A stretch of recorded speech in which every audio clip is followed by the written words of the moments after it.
எப்படி சார்? நீங்கள் சொன்ன மாதிரியே எல்லாம் நடக்குது. செம்ம ஸ்பீடாக கேஸை முடிச்சிட்டிங்க.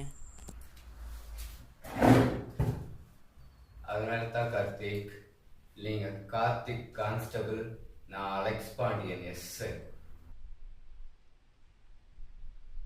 சார், இந்த கேஸ் ராஜேஷ்க்கு எதிராக எந்த ப்ரூஃபும் இல்லாமல் எப்படி முடிஞ்சுது?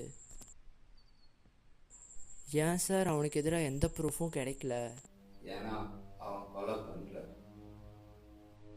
அப்புறம் கொலை பண்ணினதே நான் தான். நமக்கே தெரியாமல் ஏதாவது ப்ரூஃபை விட்டுட்டு வந்துருப்போம். அதுக்காக தான் இன்வெஸ்டிகேஷனில் நோட்ஸ் எடுத்தேன். அதை வச்சு கதையவே அவன் பக்கம் மாற்றிட்டேன். அப்புறம் எப்படி சார் ராஜேஷ் கோர்ட்டில் நான் தான் கொலை பண்ணணும்னு ஒத்துக்கிட்டான்? ராஜேஷ் நானும் கொலை பண்ணல, ஆனால் வேற ஒருத்தர் கொலை பண்ணியிருக்கான். நீ தான் கொலை பண்ணியிருக்கான்னு நான் சொல்லுவேன். அவனுக்கு பிள்ளைங்க பையன் கொஞ்சம் கொஞ்சமாக இது உண்மைதான் நம்ப ஆரம்பிச்சு. அதனால தான் அவன் கோர்ட்டில் நான் தான் பண்ணிக்கணும். அப்போ ராஜேஷ் யாரை கொலை பண்ணான்? காலேஜ் வாரியன், முன்னாள் கேங்ஸ்டர், அவரோட ஆளுங்கள் ஒருத்தனை தூக்கியிருக்கான்.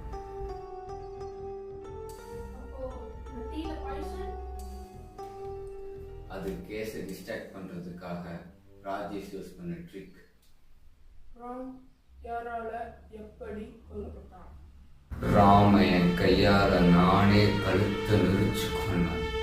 4000 ரூபாய் கொடுத்தேன், டாக்டர் ரிப்போர்ட்டை மாத்திட்டான்.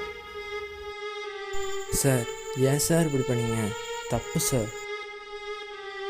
உனக்கு கிரிக்கெட் பிடிக்க காரணம் தேவை.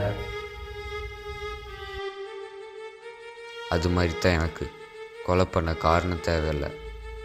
நான் தான் கொலை பண்ணேங்கிறதுக்கு ஒரே ப்ரூஃப் நீ மட்டும்தான். So I want kill you.